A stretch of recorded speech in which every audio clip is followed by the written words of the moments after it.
Hello everyone. जय हिंद। आज वैसे 2 अगस्त है, लेकिन कल ना मैं ट्रेवलिंग पर थी, जिसके कारण आप लोगों की ना कल की क्लास नहीं हो पाई थी। इसलिए आज की इस वीडियो में हम 1 और 2 अगस्त दोनों के इम्पोर्टेंट क्वेश्चंस को है जो ये कवर करने वाले हैं। तो पीडीएफ के लिए आप मुझे टेलीग्राम पर फॉलो कर सकते हैं। क्विज भी सॉल्व करवाती हूँ।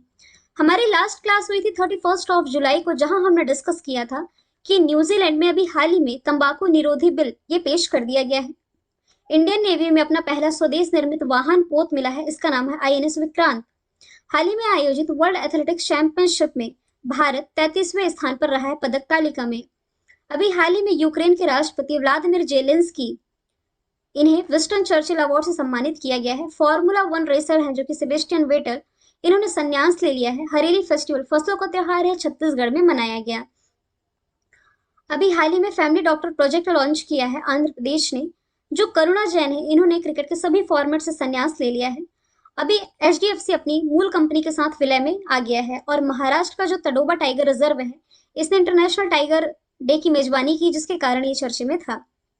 आज का हमारा पहला क्वेश्चन है, बांग्लादेश में भारत के अगले उच्चायुक्त के रूप में किसे नियुक्त किया गया है। अब उच्चायुक्त क्या होते हैं मैं काफी बार बता चुकी हूँ। देखिए, जो कॉमनवेल्थ कंट्रीज होती है, यहाँ उच्चायुक्त यानी कि हाई कमीशन की नियुक्ति की जाती है। ऐसे देश जो कि कभी न कभी ब्रिटिश शासन के अधीन रहते हैं हुए थे, मतलब नॉन कॉमनवेल्थ कंट्रीज में नियुक्ति की जाती है राजदूत की, है ना। तो वैसे आप कहेंगे तो भारत के अगले उच्चायुक्त जो इनकी नियुक्ति बांग्लादेश में की गई है, ये भी हाल ही में प्रणय कुमार वर्मा बन गए, जो कि 1994 बैच के आईएफएस ऑफिसर हैं। ठीक है। और इन्होंने स्थान लिया है विक्रम दोराई स्वामी का। यदि मैं बात करूं बांग्लादेश की, तो इंडिया के नक्शे में कुछ यहाँ है बांग्लादेश, जिसकी कैपिटल हो जाएगी ढाका, करेंसी हो जाएगी टका, प्राइम मिनिस्टर हो जाएंगी शेख हसीना। संप्रति एक्सरसाइज है जो कि भारत और बांग्लादेश के बीच होने वाली एक्सरसाइज है।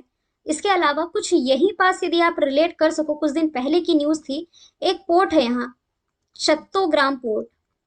इस पोर्ट यानी कि इस बंदरगाह के इस्तेमाल को लेकर के बांग्लादेश ने भारत को मंजूरी दे दी है, जिसके कारण चर्चे में आया है। बीते 6 महीने को भीतर ही मैंने ये न्यूज पढ़ाई थी कि हिल्सा मछली ये बांग्लादेश प्रोवाइड कराएगा भारत को।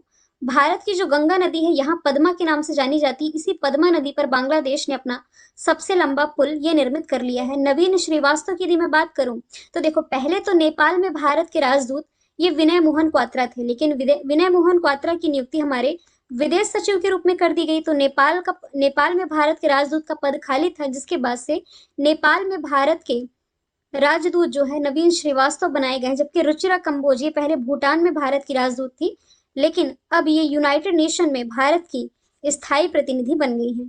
तो ये एडिशनल फैक्ट आप लोगों को याद रखना है। अगला प्रश्न है, देखो स्टार्टिंग के जो 4 क्वेश्चन है ना, ये अपॉइंटमेंट से ही रिलेटेड है। आईसीएआर यानी कि Indian council of agriculture research, इसके नए महानिदेशक कौन बने हैं। हाल ही में जो हिमांशु पाठक है, ये बन गए हैं आईसीआर के महानिदेशक। इन्होंने त्रिलोचन महापात्रा का स्थान लिया है। आईसीआर की स्थापना 1929 में हुई। हेडक्वार्टर नई दिल्ली में हो जाएगा।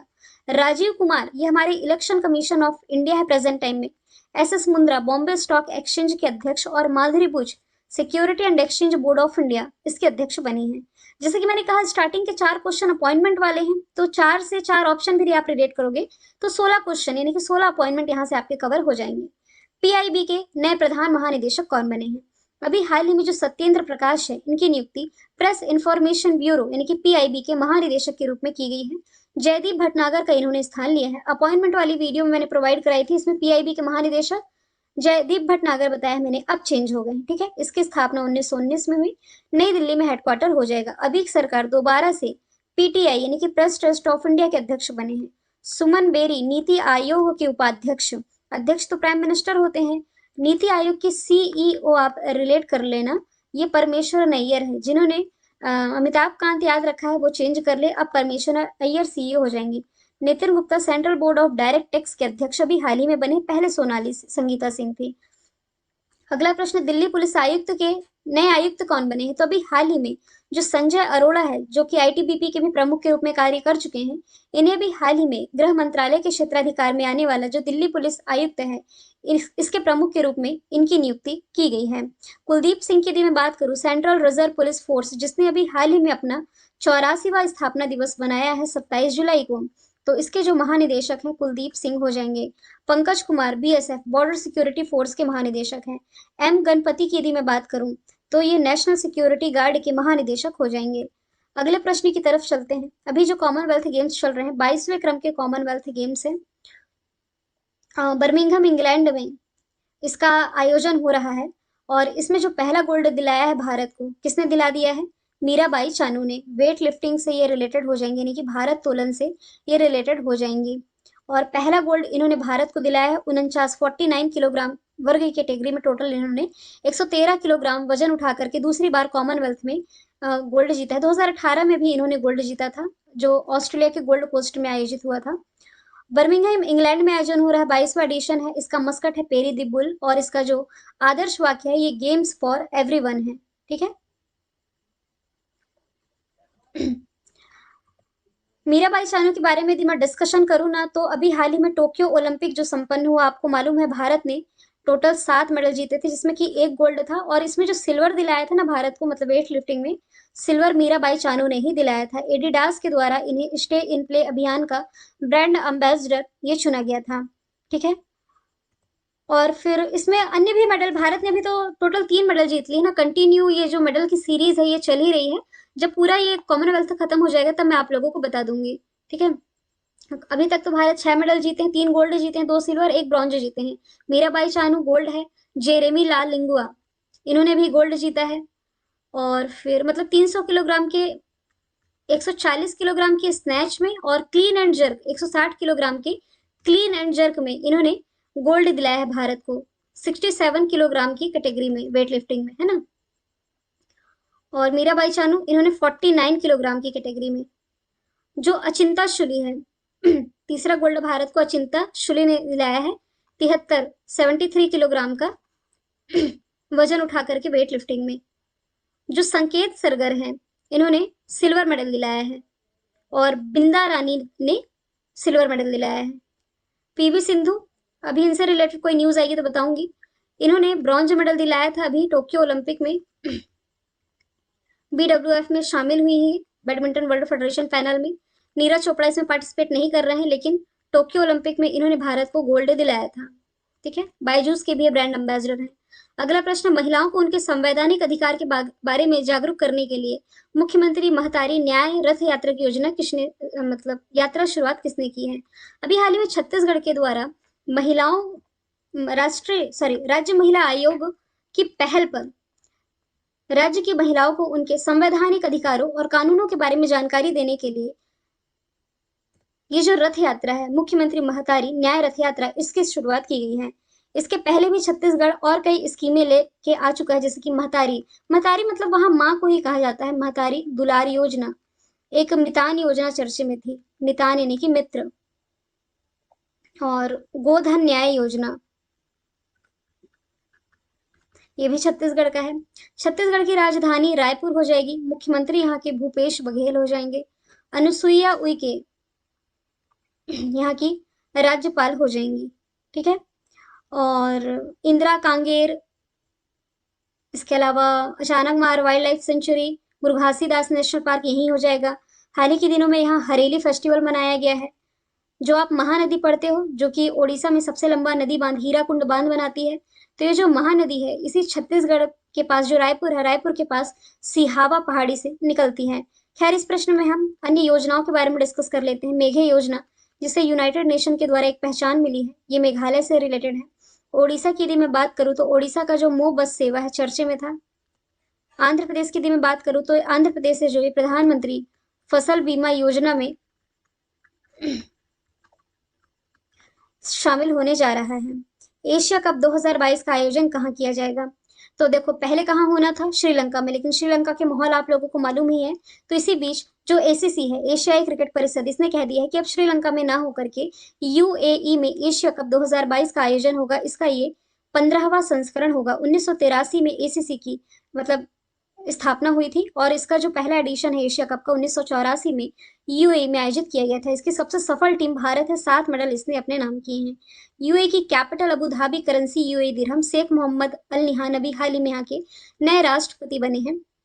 भारत के बाहर पहला आईआईटी ये इसी यूएई में स्थापित किया जाएगा और इसके अलावा 4.5 दिन का वर्किंग वीक देने वाला पहला देश यही है।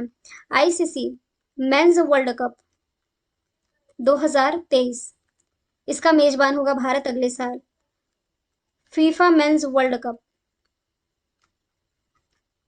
2022 होस्ट कर रहा है कतर। समर ओलंपिक 2022, माफ कीजिएगा, समर ओलंपिक अब जो होगा नेक्स्ट 2024 में होगा। 20 के बाद 24, 4 साल का गैप रहता है।